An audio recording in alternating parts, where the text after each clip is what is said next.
I think for Cuba, it was pretty apparent to me right away that it was something that was going to be significant for me to continue with. I felt that I was completely compelled to return again and again.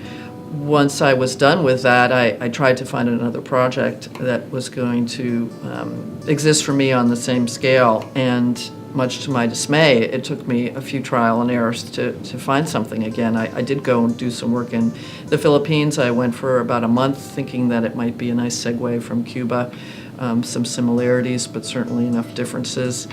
And I spent, a solid month working there. And while it was interesting, and I took some pictures that I thought were interesting, I just really didn't want to devote the kind of time and energy that I knew would be necessary to create a significant body of work.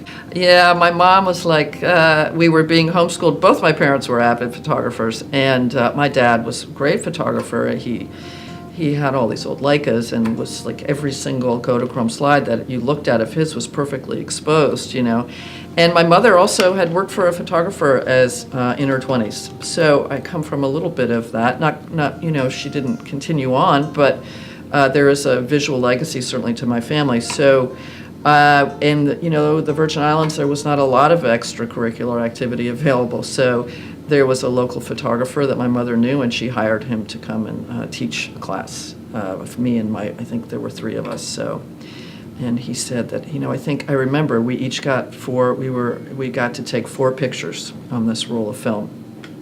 And he said that all of mine were perfectly exposed.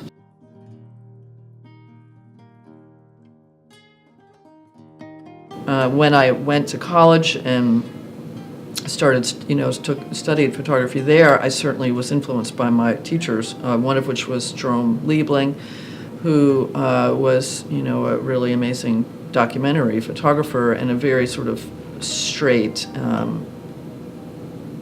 unflinching eye kind of a guy. And I think more than anybody, he affected me, affected the way I work.